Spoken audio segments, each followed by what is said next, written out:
விடிய காலையில் 2 மணிக்கு டொனால்டு ட்ரம்ப் அவர்களை பார்க்க முடியுமா, பேச முடியுமா அப்படிங்கிற கேள்விக்கு டொனால்டு ட்ரம்ப் அவர்கள் சொல்லக்கூடிய பதில் என்ன தெரியுமா? நான் என்னப்பா ஜோ பைடனா, காலையில் 9 மணிக்கு மேலே தான் என்னை பார்க்க முடியும் அப்படின்னு சொல்கிறதுக்கு, நீங்கள் எப்போ வந்தாலும் அமெரிக்க பிரசிடெண்ட்டை நீங்கள் பார்க்கலாம் அப்படின்னு சொல்கிற ஒரு வார்த்தையை கொடுக்குறாருங்க. பரவாயில்லையே, 2 மணிக்கெலாம் ஒரு அமெரிக்க பிரசிடெண்ட் வந்து ப்ரெஸ் மீட்டு கொடுக்குறாருன்னா எந்த அளவுக்கு முக்கியமான பிரச்சனையாக இருக்கும்? பிரச்சனை அமெரிக்காவுக்கு. அதனால் கண்டிப்பாக அமெரிக்கா அந்த ப்ரெஸ் மீட்டை கொடுத்து தான் ஆக வேண்டும். அதுவும் குறிப்பாக அவங்க உருவாக்கின இந்த டேரிஃப் வார் அவங்களுக்கே பேக்ஃபயர் ஆகிருக்கு. அதை சீனா சரியாக யூஸ் பண்ணிகிட்ருக்காங்க. அதையும் தாண்டி ரஷ்யா அவங்களுடைய காய் நகரத்தில் ரொம்ப சக்ஸஸ்ஃபுல்லாக செஞ்சிட்ருக்காங்க. ஈரானுடைய பேச்சுவார்த்தையை உலகம் முழுவதுமாக கவனித்து கொண்டிருக்கிறார்கள். என்ன நடந்துட்டுருக்கு அப்படிங்கிறத கம்ப்ளீட்டாக பார்க்க போகிறோம். எல்லாத்தையும் பார்த்துடலாமா?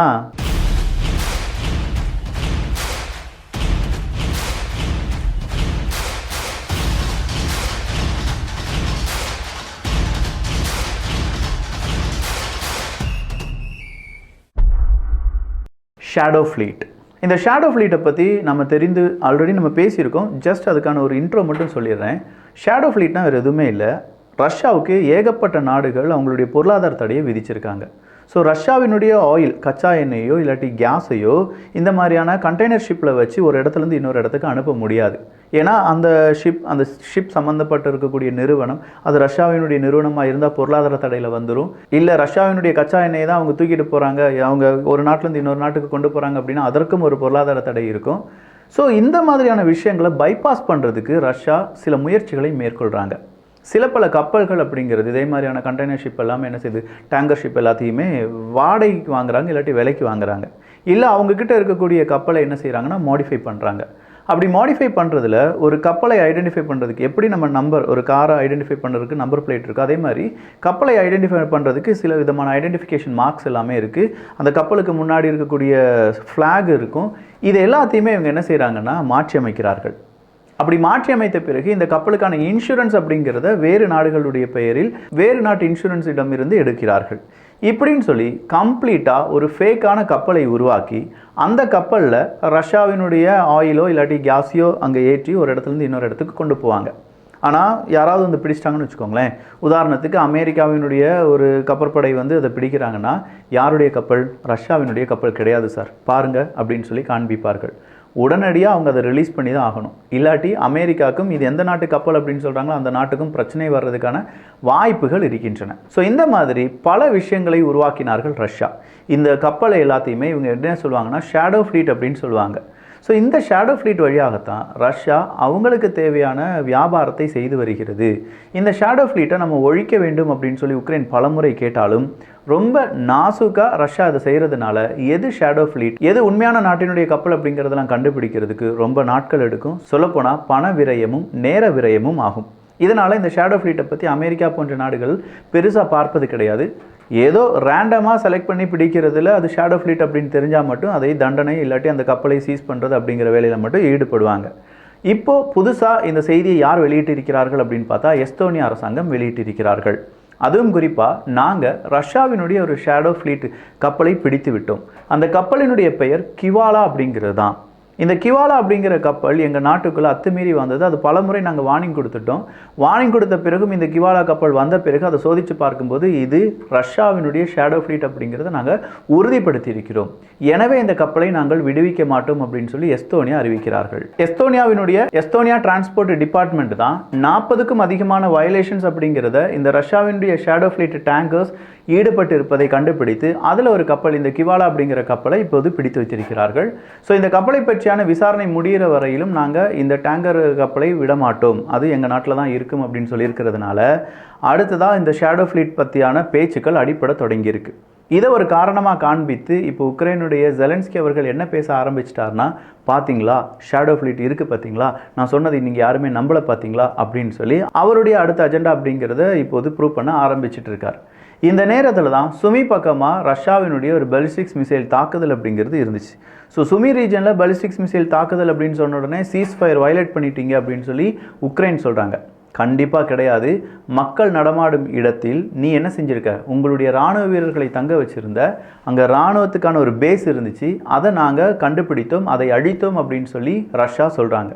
இன்னைக்கு அந்த சுமி ரீஜனில் இருக்கக்கூடிய மேயர் இதை உறுதிப்படுத்தி இருக்கிறார். உண்மைதான், அங்கே இராணுவ ஆயுதங்கள் குவிக்க வைக்கப்பட்ட இடம் இருந்தது, அங்கே இராணுவ வீரர்களுக்கு தேவையான ட்ரைனிங் கொடுப்பதற்கான ஒரு இடமும் இருந்தது. அதை ரஷ்யா அடிச்சிருக்காங்க. இதனால் ஏகப்பட்ட மரணங்கள் நிகழ்ந்திருக்கிறது அப்படின்னு சொல்லி மேயர் அவர்கள் தெரியாமல் சொன்னது இப்போது பெரும் பேசு பொருளாக மாறிடுச்சு. ஸோ ரஷ்யாவை பொறுத்த வரைக்கும் ரஷ்யா செய்திருக்கக்கூடிய இந்த தாக்குதல் ரொம்பவே ஜெனியூன் ஆனது தான். அது இராணுவ வீரர்களுக்கு எதிரான தாக்குதல் தான். அங்கே இருக்கக்கூடிய பொதுமக்களுக்கு எதிரானதோ இல்லாட்டி எனர்ஜி செக்டார்ஸுக்கு மேலே எதிரான தாக்குதலோ கிடையாது அப்படிங்கிறத ரஷ்யா இப்போது உறுதிப்படுத்தி விட்டார்கள். ஸோ இந்த இடத்துல உக்ரைன் மறுபடியும் இன்டர்நேஷனல் சொசைட்டிக்கு முன்னாடி தலைகுனிந்து நிற்கிறார்கள் என்பது குறிப்பிடத்தக்கது.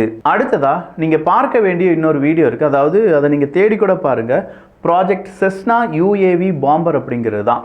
ப்ராஜெக்ட் செஸ்னா அப்படின்னு சொல்லக்கூடிய இந்த UAV பாம்பர் அப்படிங்கிறத இப்போது உக்ரைன் பெரிய அளவில் உபயோகித்து வருகிறார்கள், கொஞ்சமாக தயாரித்து வருகிறார்கள் அப்படிங்கிற செய்தி வெளியாகி இருக்கிறது. செஸ்னா ஃப்ளைட்டை பற்றிலாம் நம்ம படிச்சிருப்போம், வேர்ல்டு வார்லலாம் நம்ம அதை பற்றி கேள்விப்பட்டிருப்போம். ஸோ அதை பேஸ் பண்ணி ஒரு பாம்பர் UAVயை உருவாக்கிட்டு இருக்காங்க அப்படிங்கிறது தான் இந்த ப்ராஜெக்ட் செஸ்னா. இதை அதிக அளவு உருவாக்க வேண்டும் அப்படின்னு சொல்லி உக்ரைன் விரும்புவதாகவும் இதற்கான ஃபண்டை பல மேற்குலக நாடுகள் கொடுத்து வருவதாகவும் தகவல்கள் வெளியாகி இருக்கிறது. ரொம்பவே விசித்திரமான இன்னொரு செய்தியை பார்க்க நேர்ந்தது. மார்ச் மாதம், அதாவது போன மாதம் அமெரிக்கா ஒரு திடுக்கிடும் தகவலை வெளியில் விடுறதுக்கு கொஞ்சமாக யோசிச்சிருந்திருக்காங்க. அது வேறு எதுவுமே கிடையாது. ரஷ்யாவினுடைய ஒரு சேட்டலைட் இருக்குது. அந்த சேட்டலைட்டினுடைய பெயர் கோஸ்மோஸ் 2583 அப்படிங்கிறது தான். இந்த கோஸ்மோஸ் 2583 அப்படிங்கிற சேட்டலைட்லேருந்து ஏதோ ஒரு பொருள் விடுபட்டிருக்கிறது அப்படின்னு சொல்கிற அந்த செய்தி. எங்கே ஒரு சேட்டலைட் அதுலேருந்து ஒரு பொருள் விடுபட்டிருக்கு அப்படின்னா எதையோ ஒன்று லான்ச் பண்ணியிருக்கு அப்படிங்கிறது தான் அர்த்தம். ஸோ இந்த சேட்டலைட் எந்த பொருளை லான்ச் பண்ணியது, அது எங்கே போனது அப்படிங்கிறத ட்ரேஸ் பண்ணிட்டு இருக்காங்களாம் அமெரிக்கா.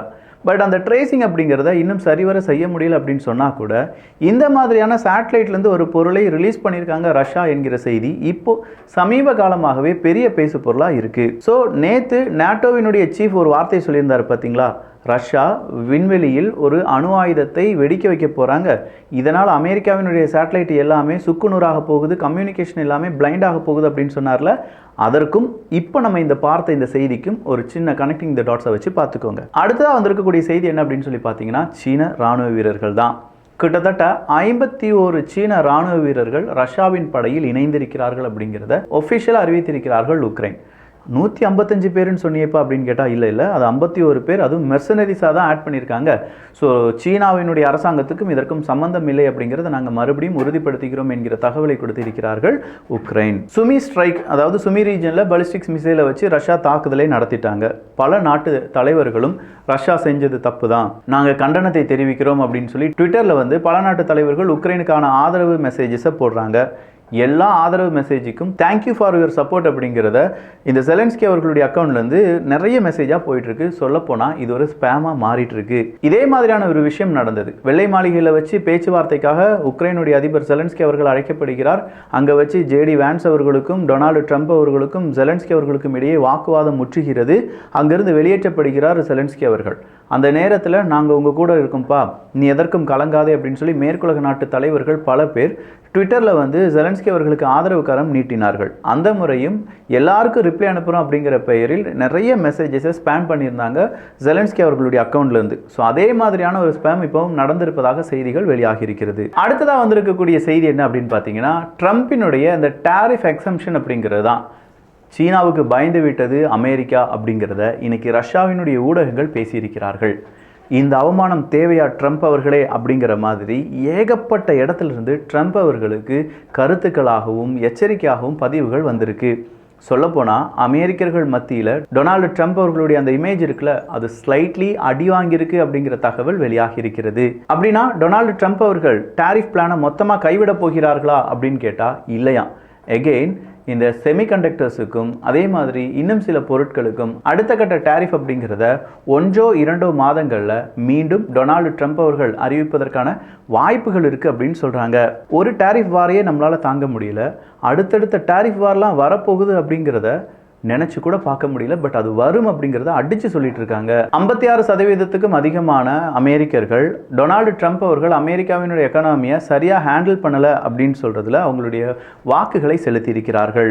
ஸோ அமெரிக்காவினுடைய எக்கனாமி ரொம்ப பெரிய அளவில் மந்த நிலைமையில் இருக்குது, அது ரொம்ப முக்கியமான கட்டத்தை நோக்கி நகர்ந்து வருகிறது அப்படிங்கிறத அமெரிக்க மக்களும் உணர்ந்திருப்பதனாலும் டொனால்டு ட்ரம்ப் அவர்களுக்கு ஏற்பட்ட பல நெகட்டிவ் அந்த ரிசல்ட் அப்படிங்கிறதுனாலையும் தான் டாரிஃப் எக்ஸம்ஷனை இப்போது யார் கொடுத்துருக்காங்க, டொனால்டு டொனால்டு ட்ரம்ப் அவர்களுடைய அரசாங்கம் கொடுத்திருக்கிறார்கள். சரி, அப்படின்னா சீனாவுக்கு இந்த டாரிஃப் எக்ஸம்ஷன் மட்டும் போதுமா அப்படின்னு கேட்டால், சீனாவுக்கு ஒட்டுமொத்தமான டாரிஃபையும் புறம் தள்ள வேண்டும், எந்த டாரிஃபும் இருக்கக்கூடாது அப்படின்னு சொல்லியிருக்காங்க. பட் இதற்கு அமெரிக்கா சம்மதம் தெரிவிப்பார்களா அப்படிங்கிறதெல்லாம் பொறுத்திருந்து பார்க்கலாம். இன்றைய முக்கியமான செய்திகளை பார்த்துருக்கீங்க. இன்னும் பல செய்திகள் ஆல்ரெடி இப்போது நம்ம அரசியல் சதுரங்கம் எடுத்தாலும் தமிழ் பொக்ஷம் எடுத்தாலும் டெய்லி 2 வீடியோ வந்துட்டுருக்கு. வியூகத்திலும் அதே மாதிரி நம்ம ட்ரை பண்ண போகிறோம். ஸோ வியூகத்தில் இணைந்திருங்கள். நல்லதை பகிர்ந்து நல்ல சமுதாயத்தை உருவாக்குவோம். நன்றி, வணக்கம்.